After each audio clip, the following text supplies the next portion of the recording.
If your AC system has lost its cool, it might be time to give it a recharge. But did you know you can easily do it yourself? Here's everything you'll need to do the job: gloves, safety glasses, thermometer, and AC recharge kit.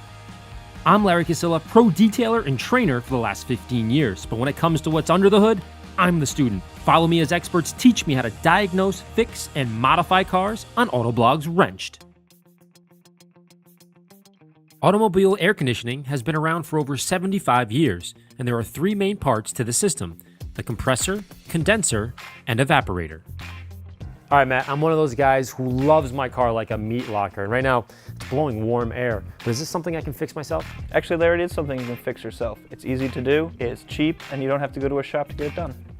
Due to the overwhelming concerns of damage to the ozone, R12 use was discontinued in the mid-1990s, and it was replaced with the less damaging R134A. First, determine if your car uses R134A or R12 refrigerant. Most cars use R134A, but you need to confirm by looking at the sticker under the hood or checking your owner's manual. Go to a parts store or order an AC recharge kit online for your type of coolant.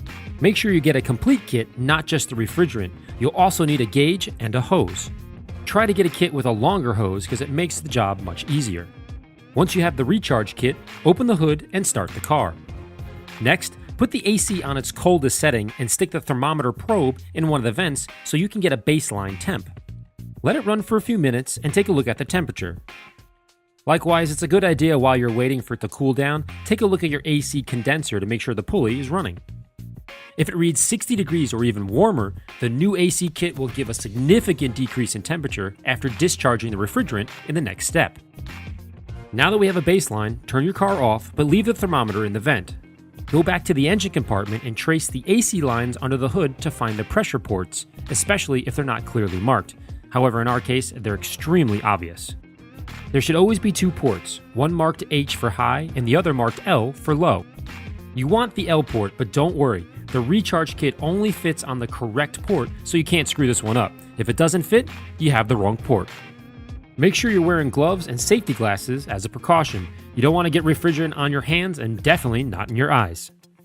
Find out what the current ambient temperature is in the room and rotate the outer ring to set the gauge on the recharge kit to that temperature. In our case, the room was 68 degrees and the closest number on the gauge was 70, so 70 it was.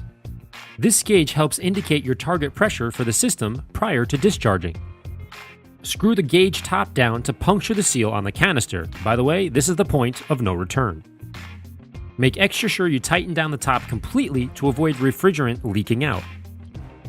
Now that the AC kit is ready to go back and start the car and make sure the AC is on full at its lowest temperature. The fan is on full and the AC button is of course on. Make sure to keep the thermometer in the vent as well. Next, unscrew the cap off the L port and keep it in a safe place. You don't want to lose it because you'll need it later. Now attach the connector to the end of the recharge kit hose on the L port. Push down until you hear a click. Before you pull the trigger, look at the gauge on the recharge bottle to see what the pressure reading is. It will probably be in the white zone. The goal, however, is to get the pressure in the green zone. If you're in the red zone, do not recharge as you'll overpressurize the system. Now it's time to pull the trigger to start the flow of refrigerant into the system. Constantly rotate the canister back and forth to keep the gas flowing smoothly. Periodically release the trigger and check the gauge to see if you've reached the green zone.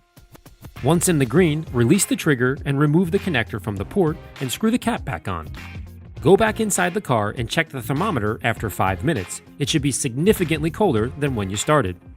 Recharging your AC system is easy to do if you follow these steps, and you and your passengers will appreciate the effort on the next sweltering day. So, drive safe and stay cool.